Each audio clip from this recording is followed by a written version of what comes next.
Hello students, আমি Moumita ma'am. আশা করি তোমরা সকলেই খুব ভালো আছো। Welcome back to our channel. আজকে আমি তোমাদের 4th সেমিস্টার মেজর পলিটিক্যাল সায়েন্সের পেপার 7 থেকে আরও একটি নিউ টপিক আলোচনা করব। এটা তোমাদের হচ্ছে পেপার 7-এর ইউনিট 3 এর প্রথম টপিক, যেটা হচ্ছে হোম রুল আন্দোলন। ঠিক আছে, ভারতবর্ষে হোম রুল আন্দোলন কিন্তু দুজন ব্যক্তি করেছিলেন। একজন হচ্ছেন অ্যানি বেসান্ত, আরেকজন হচ্ছেন বাল গঙ্গাধর তিলক। তো তোমাদের সিলেবাসে দেওয়া আছে যে হোম রুল আন্দোলনের উদ্দেশ্য, কার্যাবলী ইত্যাদি। তো আজকের ক্লাসে আমরা আলোচনা করব যে হোম রুল আন্দোলনের প্রধান উদ্দেশ্য কী ছিল। ঠিক আছে, চলো দেরি না করে শুরু করে দিই আজকের ক্লাসটা। দেখো কি বলেছে, হোম রুল আন্দোলন বা হোম রুল মুভমেন্টও বলে এটাকে ইংলিশে, ভারতের স্বাধীনতা সংগ্রামের এক গুরুত্বপূর্ণ অধ্যায়। 1916 সালে এই আন্দোলন শুরু হয়েছিল মূলত ব্রিটিশ শাসনের বিরুদ্ধে স্বায়ত্তশাসন, যেটাকে আমরা বলি হচ্ছে স্বাধীন শাসন প্রতিষ্ঠার লক্ষ্যে। এই আন্দোলনের মূল উদ্দেশ্য ছিল ভারতীয়দের জন্য নিজেদের দেশ শাসনের অধিকার অর্জন করা, যা হোম রুল নামে পরিচিত। তো বুঝতে পারলে কি বলেছে, যে হোম রুল কথাটার মানে হচ্ছে নিজের দেশে নিজে শাসন করব। এটা মূলত ব্রিটিশদেরকে একটা চ্যালেঞ্জ ছিল, যেখানে বলা হচ্ছে যে ভারতবর্ষ যেহেতু ভারতীয়দের, তো এই দেশকে শাসন করার অধিকার ভারতীয়দের রয়েছে। ঠিক আছে, এবং এই উদ্দেশ্যেই কিন্তু যাতে ভারতীয়রা ভারতীয়দের জন্য ভারতবর্ষকে শাসন করতে পারে, সেই উদ্দেশ্যেই কিন্তু এই আন্দোলন হয়েছিল, যা হোম রুল আন্দোলন নামে পরিচিত। এটা 1916-এ কিন্তু হয়েছিল, 1916 সালে। তারপর দেখো মূল উদ্দেশ্যগুলো আমরা দেখব যে কোন কোন উদ্দেশ্যগুলো রয়েছে হোম রুল আন্দোলনের পেছনে। ঠিক আছে, প্রথমে 1 নম্বর পয়েন্টটা কি বলেছে, স্বায়ত্তশাসন প্রতিষ্ঠা।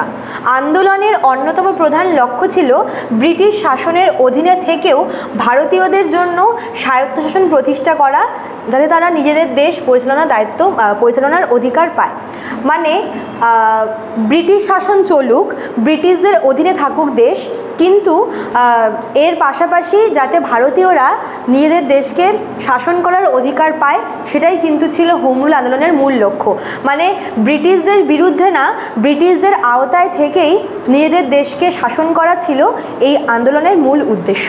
ঠিক আছে, 2 নম্বর, ব্রিটিশ সরকারের দৃষ্টি আকর্ষণ।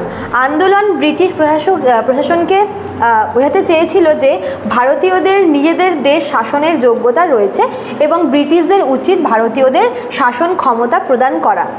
যেটা বললাম, এটা ছিল হচ্ছে ব্রিটিশদের দেওয়া একটা ব্রিটিশদেরকে দেওয়া একটা চ্যালেঞ্জ, যেখানে বলা হচ্ছে যে ভারতীয়রা দেশ শাসন করতে যোগ্য এবং তাদের যোগ্যতা সম্পর্কে কোনো রকমের কিন্তু ডাউট নেই। ঠিক আছে, এবং এখানে বলা হচ্ছে যে এই আন্দোলনটা করে ব্রিটিশ সরকারের দৃষ্টি আকর্ষণ করার চেষ্টা করা হয়েছিল, এবং যেখানে বলা হয়েছিল যে ভারতীয়দের কিন্তু নিজেদের দেশ শাসন করার যোগ্যতা রয়েছে এবং ব্রিটিশদের উচিত যে এই যোগ্যতার সম্পন্ন ভারতীয়দেরকে তাদের যোগ্য সম্মান দিতে, তাদেরকে দেশ শাসন করার অধিকার দিতে। ঠিক আছে, তারপর দেখো 3 নম্বর পয়েন্টটা কি বলেছে, জাতীয় চেতনার জাগরণ। এই আন্দোলন ভারতীয়দের মধ্যে জাতীয়তাবোধ জাগ্রত করতে সহায়তা করেছিল। এতে সাধারণ মানুষ রাজনৈতিকভাবে সচেতন হয় এবং ব্রিটিশ শাসনের বিরুদ্ধে ঐক্যবদ্ধ হতে শুরু করে।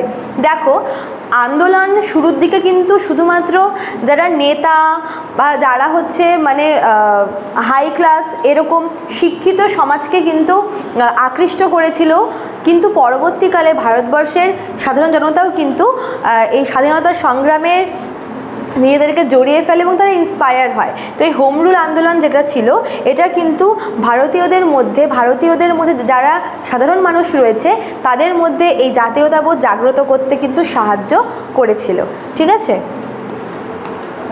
তারপরে দেখো 4 নম্বরটা কি বলেছে, শান্তিপূর্ণ এবং সাংবিধানিক উপায়ে দাবি আদায় করা।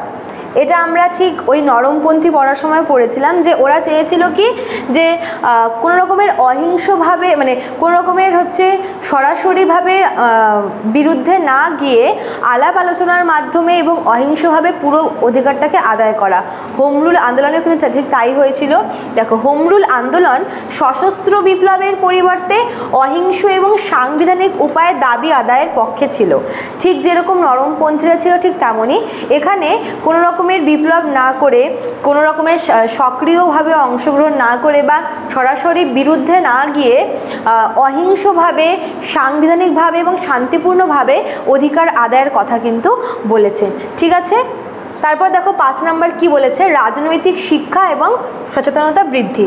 আন্দোলনের মাধ্যমে সাধারণ জনগণ, বিশেষ করে কৃষক, শ্রমিকরা তাদের অধিকার সম্পর্কে সচেতন হতে শুরু করে এবং রাজনৈতিকভাবে অংশগ্রহণ করতে শুরু করে, অংশগ্রহণ আর কি বাড়ায়। যেটা বললাম যে প্রথম দিকে কিন্তু সমাজের এক অংশ, শিক্ষিত সমাজ বা শিক্ষিত অংশ কিন্তু এই রাজনৈতিকভাবে অংশগ্রহণ করেছিল, কিন্তু পরবর্তীকালে আমরা দেখি যে সাধারণ মানুষ থেকে শুরু করে সমাজের সমস্ত শ্রেণীর মানুষের মধ্যে জাতীয়তাবোধটা জেগে ওঠে এবং তারা কিন্তু রাজনৈতিকভাবে অংশগ্রহণ করে।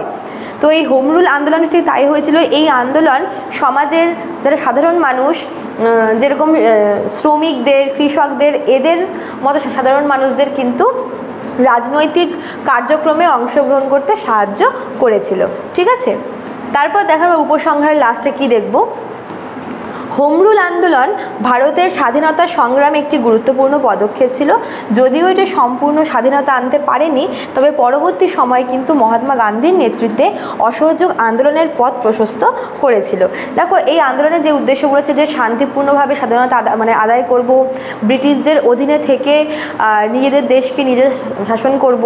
ঠিক আছে, এই সমস্ত কিছু হয়তো সেরকমভাবে সাকসেসফুল হয়নি, হয়তো পুরোপুরিভাবে স্বাধীনতা আনতে পারেনি, কিন্তু এর পরবর্তীকালে যে গণ আন্দোলনগুলো হয়েছিল, যেরকম 1916-এর পরে আমরা দেখব যে 1920-এর নন কোঅপারেশন মুভমেন্ট, যেটা মহাত্মা গান্ধীর নেতৃত্বে হয়েছিল, এরকম মানে বড়সড় গণ আন্দোলনকে কিন্তু প্রভাবিত করেছিল বা সেই গণ আন্দোলনের পথকে প্রশস্ত করেছিল হোম রুল আন্দোলন। ঠিক আছে, তো এই ছিল তোমাদের আজকের ক্লাসটা। আমি আশা করবো তোমাদের কোনো কনফিউশন থাকবে না। দেখো লাস্টে দুটো নাম্বার দেওয়া আছে, এই দুটো নাম্বার হচ্ছে আমাদের সেন্টারের হেল্পলাইন নাম্বার। একটা হচ্ছে 6295916282, আর একটা হচ্ছে 7076398606। যারা ভাবছো আমাদের কাছে অনলাইনে পড়বে, তারা কিন্তু এই দুটো নাম্বারের মধ্যে কোনো একটা নাম্বারে আমাদের সঙ্গে যোগাযোগ করে নিতে পারো। চলো আজকে এতটুকুই থাকলো, দেখা হচ্ছে নেক্সট ক্লাসে। Thank you.